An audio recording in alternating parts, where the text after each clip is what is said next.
The current Russo-Ukrainian war is fought on land, the air and on the sea. Kiev, despite not having a navy, seems to have the initiative by sinking major ships of the Russian Black Sea Fleet. But there's an older naval power in the area, so far uninvolved: Turkey. Is the naval balance shifting, and in whose favour? So, if you dominate the Black Sea, you can control much of the world's food supply. Join me, Darasz, on how we got here. Last week, Ukrainian Armed Forces sank a Russian landing ship, the Caesar Konigov, in the Black Sea using naval drones. The destruction of the ship is the latest in a series of Ukrainian drone and missile strikes against Russian ships and naval facilities that have helped break Moscow's blockade of the Black Sea. According to the Ukrainian Armed Forces, about a quarter of Russian combat ships on the Black Sea have been destroyed or damaged as a result. Ukraine owes this record neither to its non-existent fleet nor to the weapons supplied by the West. It is owed to the judicious use of sophisticated naval drones designed and built in Ukraine and operated by the so-called Group 13. The drone doesn't emit a lot of heat, so it's almost invisible to thermal cameras. It's made from plastic, therefore even radars struggle to see it. Relatively cheap to manufacture and maintain, especially compared to large Russian vessels, they brought about what some refer to as the age of the drone. But what is the significance of the Black Sea, often overlooked while discussing the war in Ukraine? Black Sea, large inland sea situated at the southeastern extremity of Europe, has been an area of war for dominance for centuries. Since Catherine the Great annexed Crimea in 1783, Russia sought warm water ports in the region due to their year-round navigability. This historical quest has often pitted Russia against the Ottoman Empire and later Turkey over access to the Black Sea. Today, the consequences of Russia's strategic miscalculation in attacking Ukraine are becoming evident in the Black Sea, with Turkey emerging as the primary beneficiary. Turkey's closure of the straits to non-Black Sea military vessels has hindered Russia's ability to deploy new assets, contributing to the erosion of its naval power in the region. Turkey positions itself as the gatekeeper of the region. Its strategic importance in the Black Sea is driven by its focus on security, energy interests, and historical rivalry with Russia. Despite appearing to have a cooperative relationship, Turkey and Russia maintain a competitive stance, with both countries maneuvering to gain the upper hand.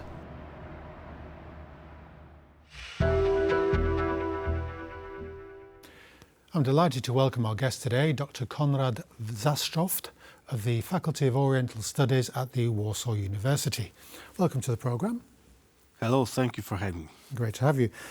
First of all, I'll run through a series of wars that have plagued the Black Sea region, because that's our subject today.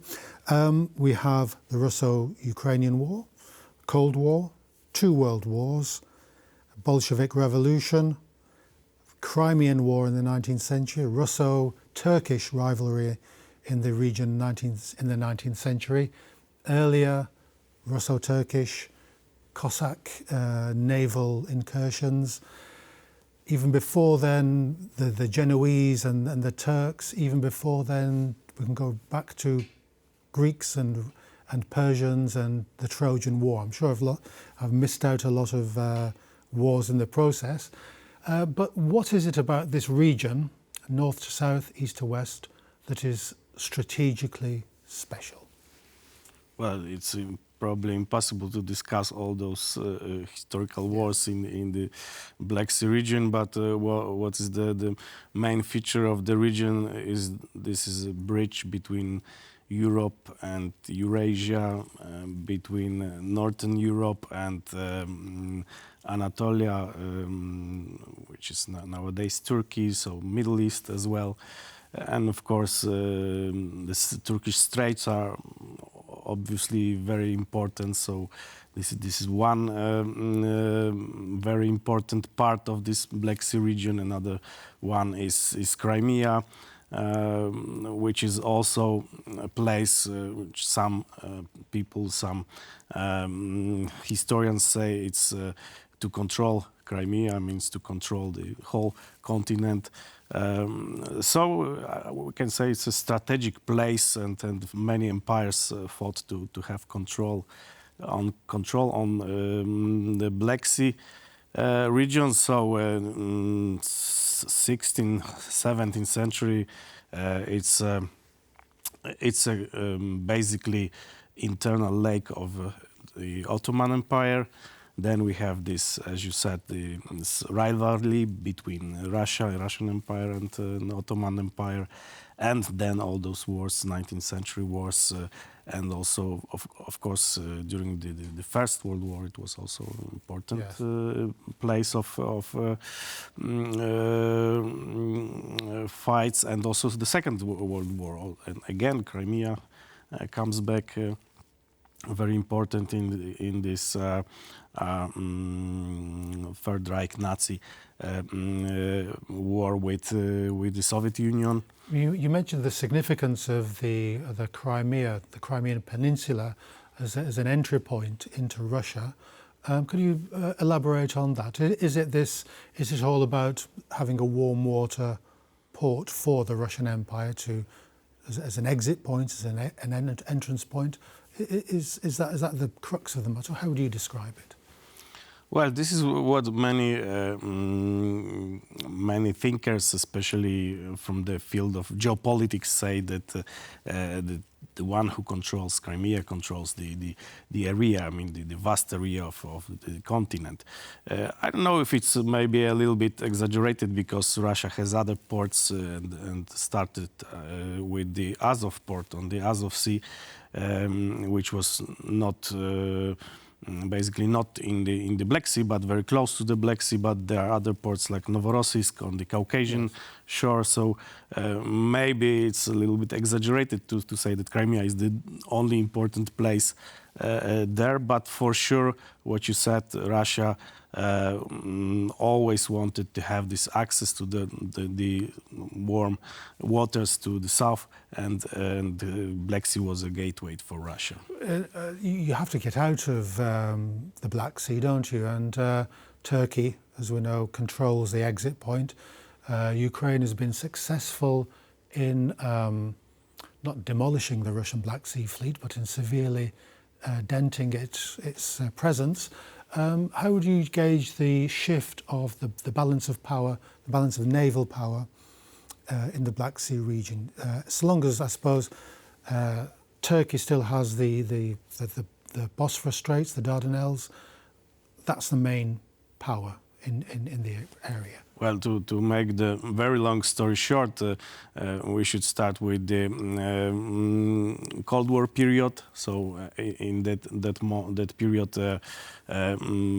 we had on one side the Soviet Union, on the other side Turkey as a very important NATO country, and basically it was the reason why Turkey decided to join NATO, because of Soviet threat. So the Soviets, they wanted to actually to control the straits. So they gave this ultimatum to Turkish Republic: you have to allow us to have naval bases there in the region, and then we can have a peace treaty. So that was the moment the Turkish government decided to join NATO.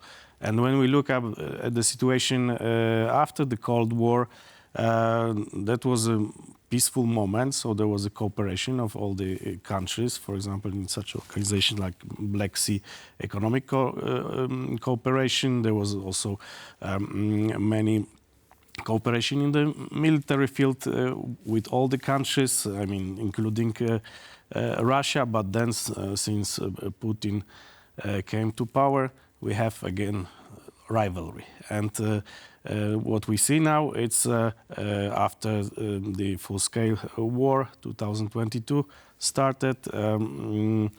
Previously, Russia was still dominating power, but now, after the many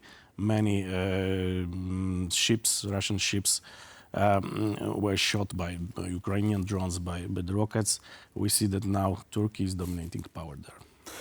Does this mean the Black Sea Fleet is bottled up in Novorossiysk now, isn't she? Not Sevastopol, its traditional naval base. Does this mean that the Black Sea Fleet is slowly becoming extinct because Ukrainian naval forces, such as they are, which are almost non-existent, are having a great effect on the Russian Black Sea Fleet in terms of the use of drones. How do you see that being played out on the ultimate fate of the Black Sea Fleet? Is it just going to disappear? Well, we eroded? We don't know what will be the ultimate fate. Of course, the situation on the sea is also related to the situation on the whole front in Ukraine. So what we see now is a very difficult situation for Ukraine on the front. But on contrary, on the sea, we observe that Ukraine is very successful fighting the Russian fleet with mostly with drones, because Ukrainian fleet is not that strong. But it really has changed the situation, and we see that the Russian fleet is escaping from Crimean ports, from Sevastopol to Novorossiysk, to other ports, even to Abkhazia, which is a kind of protectorate, occupied territory of Georgia, occupied by Russia. So now the Russians construct another port in Ochamchire, in occupied territory of Georgia, in Abkhazia. So that's see that they are so afraid of Ukrainian drones, of Ukrainian rockets as well. How is Turkey going to play this? I mean, it's okay to have the Black Sea ports far from Russian missile range, but Turkey still holds the straits. How do you see Turkish policy evolving in the near future with regard to this point specifically?